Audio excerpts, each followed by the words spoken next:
Students, आज हम लोग फिर से हैलो एल्केन और हैलो एरीन को कंटिन्यू करने वाले हैं।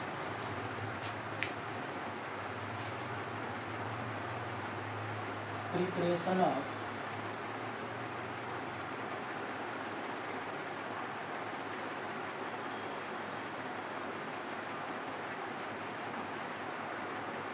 Hello arene from टॉलवी।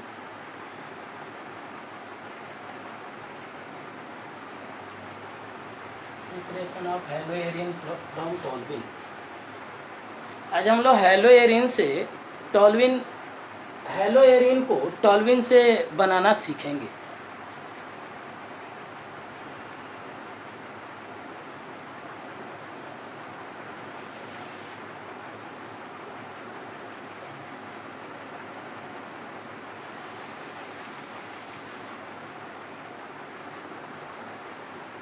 बेंजीन पर CH3 अगर जुड़ा रहे तो उसको टॉलविन कहते हैं। इसका रिएक्शन हम लोग Cl2 से कराते हैं। Fe या FeCl3 लुईस एसिड कैटलिस्ट का इस्तेमाल किया जाता है और यह रिएक्शन डार्क में होता है। Fe या FeCl3 और यह डार्क में रिएक्शन होगा। तो इससे क्या होता है, ध्यान से देखें। यह एक प्रकार का इलेक्ट्रोफिलिक सब्स्टिट्यूशन रिएक्शन है। इलेक्ट्रोफाइल यहाँ बेंजीन रिंग पर अटैक करेगा और हाइड्रोजन यहाँ से रिप्लेस होगा। तो Cl2 को Cl+ में कन्वर्ट करने के लिए Fe या FeCl3 का इस्तेमाल किया जाता है। Cl2 FeCl3 के द्वारा पोलराइज हो जाएगा और यह Cl+ और FeCl4- में ब्रेक करेगा।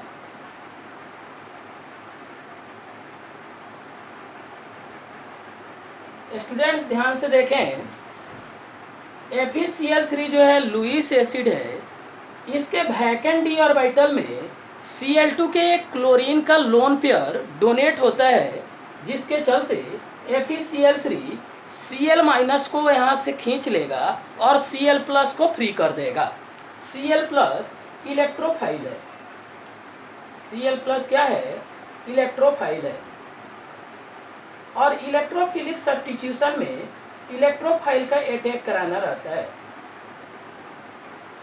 तो यह Cl+ इलेक्ट्रोफाइल है। अब इलेक्ट्रोफाइल कहाँ पर अटैच्ड होगा? तो यह बेंजीन के ऊपर पहले से जो ग्रुप एसोसिएटेड है, दैट मीन्स यहाँ मिथाइल है, वह डिसाइड करेगा कि यह Cl+ बेंजीन के किस कार्बन पर अटैक करेगा। CH3 जो है एक अल्काइल ग्रुप है। Alkyl group ortho para directing group होता है। दैट मीन्स Cl+ ऑर्थो पर एक बार अप्रोच कराएंगे और एक बार पैरा पर।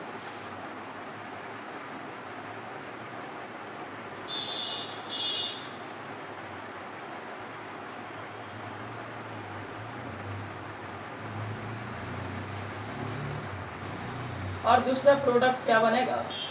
Para product.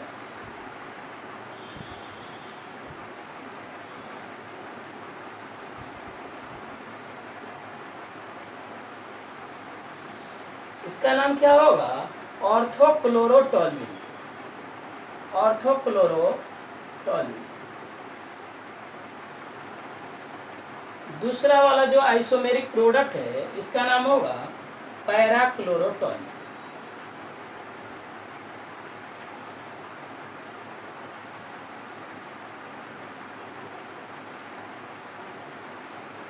अभी टॉलविन का हम लोग Cl2 से रिएक्शन कराए हैं, तो Fe या FeCl3 के प्रेजेंस में, और यह रिएक्शन डार्क में हो रहा है। ध्यान देंगे, अगर यह रिएक्शन Cl2 के साथ होता without any Lewis acid catalyst और लाइट के प्रेजेंस में होता, सनलाइट वगैरह का यहाँ इस्तेमाल किया जाए, दैट मीन्स लाइट से जो एनर्जी मिलती है उसको फोटोन एनर्जी कहते हैं। अगर यहाँ H लगा दिया जाए और Cl2 से हम लोग रिएक्शन करा रहे हों, तो यहाँ पर क्या होगा, फ्री रेडिकल सब्स्टिट्यूशन होगा। अब क्लोरीन जो है बेंजीन रिंग के कार्बन पर एसोसिएट नहीं होगा, यह बेंजीन से जुड़े हुए जो हाइड्रोकार्बन पार्ट मिथाइल ग्रुप है वहाँ के एक एक हाइड्रोजन को रिप्लेस करना चालू करेगा। That means free radical substitution होने लगेगा। तो क्या प्रोडक्ट बनेगा,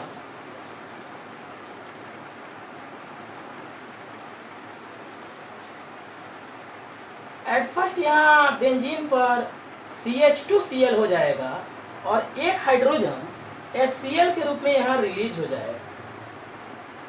फिर यह रिएक्शन नेक्स्ट स्टेप में जब होगा Cl2H फिर लगाएंगे तो फिर फर्दर एक हाइड्रोजन को रिप्लेस करेगा और CHCl2 बन जाएगा।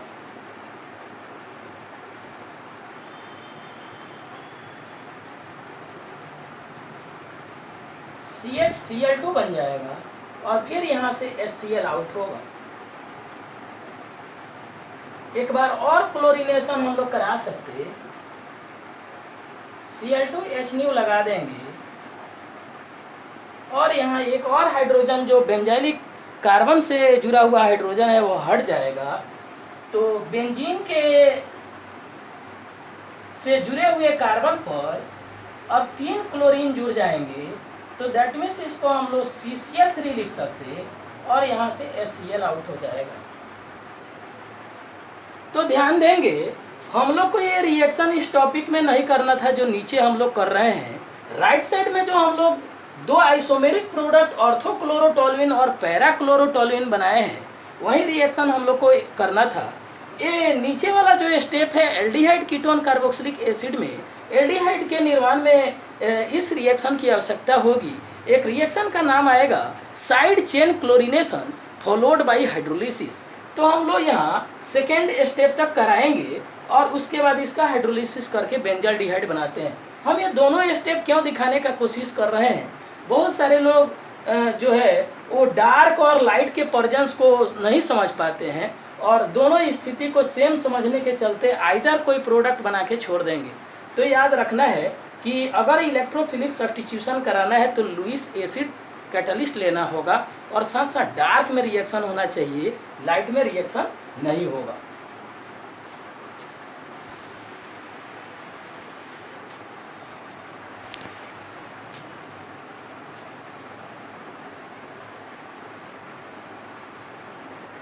Fe या FeCl3 जो है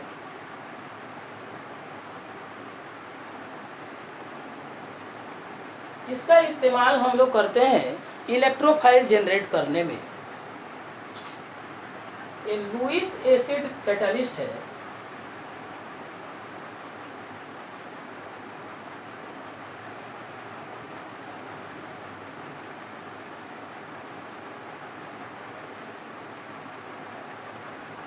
और यह इलेक्ट्रोफाइल Cl+ जनरेट करने में हेल्प करता है।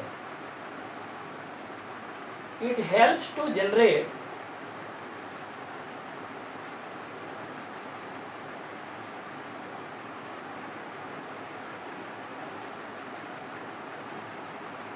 Electrophile Cl+।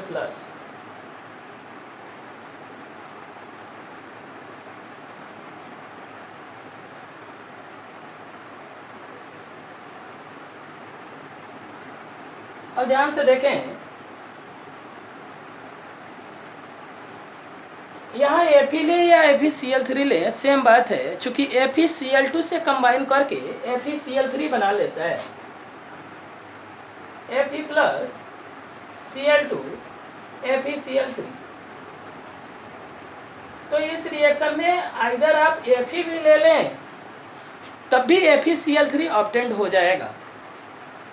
और ध्यान से देखें अल्काइल ग्रुप जो होता है वह ऑर्थो पैरा डायरेक्टिंग ग्रुप है। Alkyl group ortho para directing group है। ऑर्थो पैरा डायरेक्टिंग ग्रुप का मतलब हुआ इनकमिंग ग्रुप को ऑर्थो और पैरा पोजीशन पर अप्रोच कराएगा। साथ साथ अल्काइल ग्रुप प्लस आई और प्लस एच इफेक्ट शो करता है। प्लस आई बोलने का मतलब पॉजिटिव इंडक्टिव इफेक्ट और प्लस एच बोलने का मतलब हाइपर कंजुगेशन इफेक्ट। ये दोनों इफेक्ट इलेक्ट्रॉन को पुश करने का इफेक्ट है। दैट मीन्स बेंजीन न्यूक्लियस या बेंजीन रिंग को इलेक्ट्रॉन डेंसिटी इंक्रीज कराने का काम करेगा अल्काइल ग्रुप। तो जब इंक्रीज कराएगा तो electrophile that means positive charge वाला जो स्पीसीज है या इलेक्ट्रॉन डेफिशिएंट स्पीसीज है वह ज़्यादा अटैक करने का कोशिश करेगा जब अल्काइल ग्रुप जुड़ा रहेगा। दैट मीन्स बोलने का मतलब है कि बेंजीन से ज़्यादा इलेक्ट्रोफिलिक सब्स्टिट्यूशन दिखाएगा अल्काइल बेंजीन। तो यह एक्टिवेटिंग ग्रुप होगा या डीएक्टिवेटिंग, तो हम लोग बोलेंगे एक्टिवेटिंग ग्रुप। चूँकि रिएक्टिविटी बेंजीन से बढ़ जा रही है, उसमें भी यह प्लस आई और प्लस एच वीक इफेक्ट माना जाता है। अगर मेसोमेरिक इफेक्ट रहता तो स्ट्रॉन्ग इफेक्ट होता। दस यह जो है वीक एक्टिवेटिंग ग्रुप है, इसको स्ट्रॉन्ग एक्टिवेटिंग ग्रुप नहीं बोलेंगे, वीक एक्टिवेटिंग ग्रुप।